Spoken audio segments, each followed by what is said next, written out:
Aditya Degree Colleges, leading companies లో 10,000 plus placements with 13.5 lakhs highest package.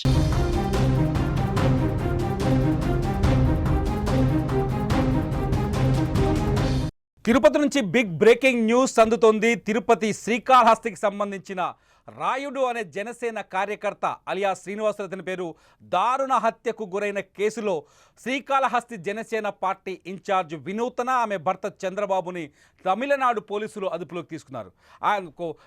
Rayudu dead body Chennai సమీపంలోని ఒక నదిలో దొరికినట్టుగా తెలుస్తోంది.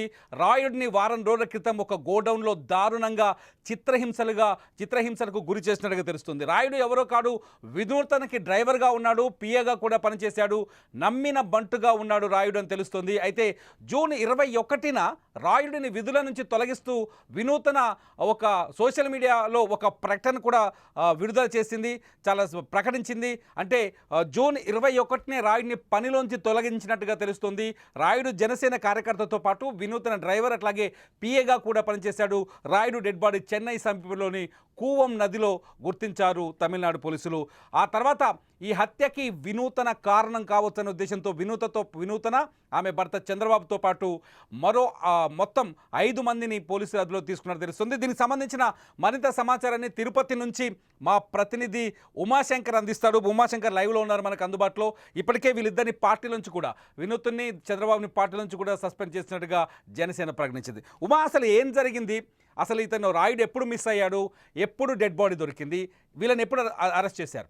అంటే ఈ నెల 8వ తారీఖున ఒక గోదాంలో రాయుడుని 5 మంది చిత్రహింసలకు గురి చేసినట్టు ఒక సీసీ ఫుటేజ్ పోలీసులకు దొరికినట్టయితే సమాచారం. అయితే ఈ హత్య 8వ తారీఖున జరిగింది. 8వ తారీఖున ఇక్కడ హత్య చేసి చెన్నై మింటుకు సమీపంలో ఉన్నటువంటి ఒక మురికి కాలువలో డెడ్ బాడీని పడేసినట్టు అక్కడ పోలీసులు గుర్తించారు. అయితే అప్పటి నుంచి కూడా అసలు ఎవరు ఈ అన్ఐడెంటిఫైడ్ బాడీ అనే దానిపైన కూడా పోలీసులు విచారణ కొనసాగించారు. అయితే అతను చేతిపైన, శ్రీనివాసులు అలాగే రాయుడు చేతి పైన ఒక పచ్చబొట్టు అనేది కనిపిస్తోంది. ఒకటి జనసేన పార్టీకి సంబంధించినటువంటి పచ్చబొట్టు, మరోది వినుత అనేటువంటి పేరు మీద ఒక పచ్చబొట్టు అయితే అక్కడ ఉంది. సో ఆ దశగా పోలీసులు విచారణ అయితే కంటిన్యూ చేశారు. దీంతో శ్రీకాళహస్తికి ఈ హత్యకి లింకులు ఉన్నట్టు మింటు పోలీసులు గుర్తించారు. దీంతో అక్కడ ఉన్నటువంటి అనుమానితుల్ని ఫస్ట్ గుర్తించారు. దాని తర్వాత ఈ హత్య వెనుక ఏదైతే నగరం వినుత, కోట చంద్రబాబు వీళ్ళిద్దరూ కూడా హస్తం ఉన్నట్టు అక్కడ పోలీసులు గుర్తించారు. కాబట్టి ప్రస్తుతం వాళ్ళని పిలిపించి విచారిస్తున్నారు. అయితే ఇతను రాయుడు అనేటువంటి వ్యక్తి జనసేన పార్టీకి సింపథైజర్స్ గా ఉన్నాడు. దాంతో పాటు కూడా నగరం వినుత ఇంట్లోనే ఉండేవాడు. ఆమెని అక్క అని పిలిచేవాడు. ఆమె కుటుంబ సభ్యుల్లో ఒకటిగా మెరుగుతూ ఆమె వ్యక్తిగత సహాయకుడిగా, డ్రైవర్ గా అనేక సంవత్సరాలుగా కూడా పనిచేస్తున్నాడు. కాకపోతే ఏం జరిగిందో ఏమో తెలియదు కానీ గత నెల 21వ తేదీన వినుత ఒక పోస్ట్ అయితే విడుదల చేసింది. తన దగ్గర అత్యంత సన్నిహితంగా ఉన్నటువంటి వ్యక్తిగత కార్యదర్శి శ్రీనివాసులు అరియాస్ రాయుడు అనేటువంటి వ్యక్తి మా వ్యక్తిగత సంబంధించినటువంటి విషయాలు బయట పెడుతూ పార్టీకి వ్యతిరేక కార్యకలాపాలకు పాల్పడుతూ ఇక్కడ ఉన్నటువంటి సమాచారాన్ని ఇతర పార్టీ నాయకులకి, ప్రతిపక్షాలకి అందజేస్తున్నాడు. ఈ కారణం చేత మేము అతన్ని విధుల నుంచి తొలగిస్తున్నాము, పార్టీ నుంచి కూడా బహిష్కరిస్తున్నామని చెప్పి కూడా ఒక నోట్ అయితే విడుదల చేశారు. సో అప్పటి నుంచి కూడా వీళ్ళిద్దరి మధ్య ఏదో కోల్డ్ వార్ జరుగుతోందని చెప్పి శ్రీకాళహస్తి వ్యాప్తంగా ఒక చర్చ అనేది జరిగింది. అయితే ఉన్నట్టుండి అలా సడన్ గా చెన్నైలోని మింటు దగ్గర ఇతను శవమై కనిపించడము, ఇదే తరహాలోనే వీళ్ళ మధ్య ఇప్పటివరకు ఉన్నటువంటి ఘర్షణల నేపథ్యంలోనే ఇవన్నీ కూడా బయటపడడంతో అటు తమిళనాడు పోలీసులు ఈ కేసుని ఛాలెంజ్ గా తీసుకున్నాడు.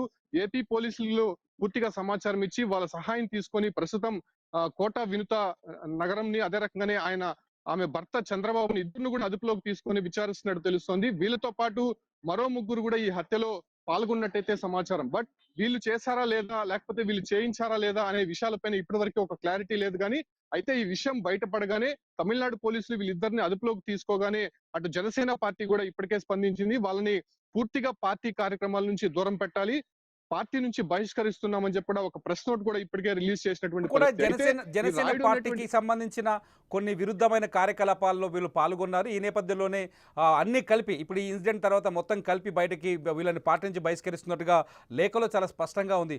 యాక్చువల్గా ఈ రాయుడుకి వీళ్ళకి ఏమైనా వ్యక్తిగత తగాదాలు ఉన్నాయా, లేకపోతే పర్సనల్ విషయాల్లో దూరాడన్న ఒక ఉద్దేశం ఒక్కటే కనిపిస్తుందా ఇక్కడ? వీళ్ళు ఇంట్లోనే ఉండేవాడు.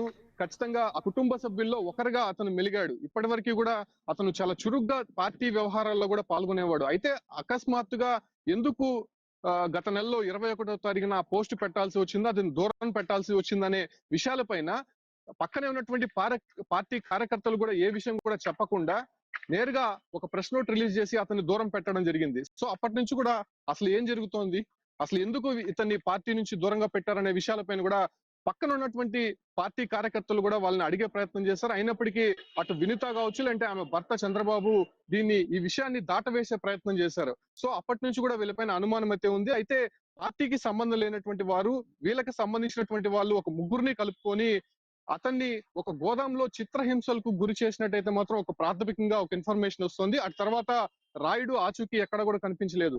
కుటుంబ సభ్యులు కూడా ఆరా తీసే ప్రయత్నం చేశారు.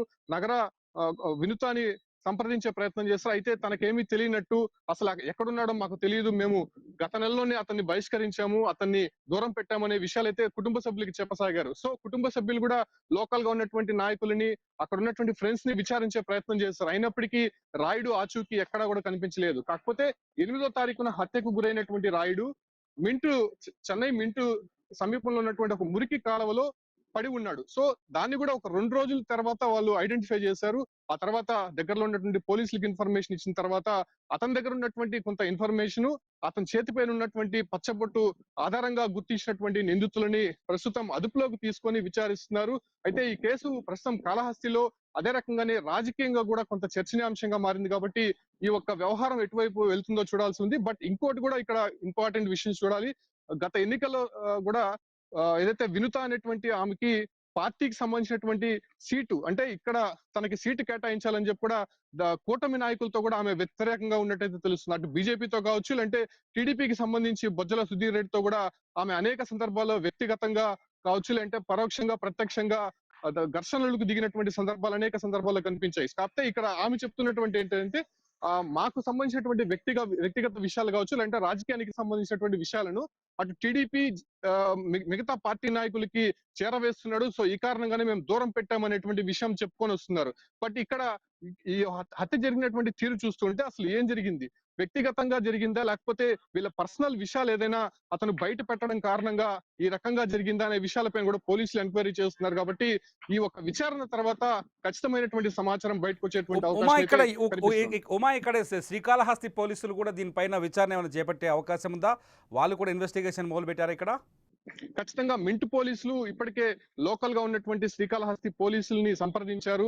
వాళ్ళ సహాయంతోనే ప్రస్తుతం నగరం వినుతాను కావచ్చు, అంటే ఆమె భర్త చంద్రబాబును కూడా అదుపులోకి తీసుకున్నట్టు తెలుస్తుంది. వాళ్ళతో పాటు కూడా మరో ముగ్గురిని కూడా అదుపులోకి తీసుకున్నారు. కాబట్టి అసలు పార్టీ నుంచి కూడా పోలీసులకు ఒక ఇన్స్ట్రక్షన్స్ వచ్చింది. అసలు వీళ్ళిద్దరు ప్రమేయం ఆ హత్యలో ఉందా, అసలు ఏం జరిగింది, వాస్తవికంగా ప్రాథమికంగా తెలుసుకోవాల్సినటువంటి విషయాలపైన ఆరా తీసి తమ పూర్తి నివేదికని ఇవ్వండి అని చెప్పి అటు హోంశాఖ కూడా లోకల్ గా ఉన్నటువంటి పోలీసులను ఆదేశించినట్టు తెలుస్తుంది. దాంతో పాటు కూడా ఆల్టర్నేట్ గా ఇక్కడ ఉన్నటువంటి జిల్లా అధ్యక్షుడు పసుపుపేట హరిప్రసాద్ కూడా దీనిపైన విచారణ జరుగుతోంది. కంప్లీట్ డీటెయిల్స్ వచ్చిన తర్వాత పార్టీ నుంచి కూడా ఒక ప్రకటన అయితే విడుదల చేసేటువంటి అవకాశం ఉంది. ప్రస్తుతం ఆమెను అదుపులోకి తీసుకున్నారు కాబట్టి పార్టీ నుంచి బహిష్కరించారు. తదుపరి పోలీస్ యాక్షన్ ఎలా ఉండిపోతుందో చూడాల్సి ఉంది. అయితే కంప్లీట్ గా లోకల్ గా ఉన్నటువంటి పోలీసులు కూడా విచారణలో భాగంగా చేశారు. కాబట్టి దీనిపైన సీరియస్ గా అయితే పోలీసులు ఉన్నారు. ఎటువంటి యాక్షన్ తీసుకోబోతున్నారో, అసలు రాయుడు హత్యకి వీళ్ళ ప్రమేయం ఉందా, లేకపోతే మరేదైనా కారణాలు ఉన్నాయనే విషయాలపైన కూడా లోతైనటువంటి దర్యాప్తు అయితే కొనసాగుతుంది.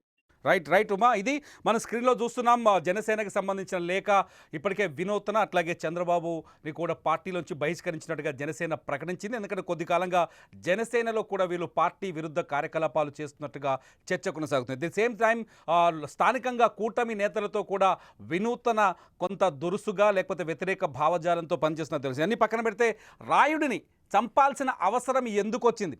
కుటుంబ సభ్యుడిలా ఉండే రాయుడిని తమ డ్రైవర్గాను, పిఏగాను, వ్యక్తిగత సహాయకుడిగాను, ఫ్యామిలీ మెంబర్గా ఉన్న రాయుడిని చంపాల్సిన అవసరం వినూత్న చంద్రబాబుకుందా? తమిళనాడు పోలీసులు తేల్చబోయేదేంటిది? అంటే at the same time Srikalahasti పోలీసులు ఈ కేసులో ఎంతవరకు ముందుకెళ్ళబోతున్నారు? ఈ అంశాలన్నింటిపై లైవ్ అప్డేట్స్ కోసం, రాయుడు మర్డర్కి సంబంధించిన డీటెయిల్స్ కోసం సుమన్ టీవీని రెగ్యులర్గా వాచ్ చేస్తూనే ఉండండి, ఫాలో చేయండి. రెగ్యులర్ లైవ్ న్యూస్ కోసం సుమన్ టీవీ లైవ్ అట్లాగే డిజిటల్ లైవ్ని చూస్తూనే ఉండండి సుమన్ టీవీ.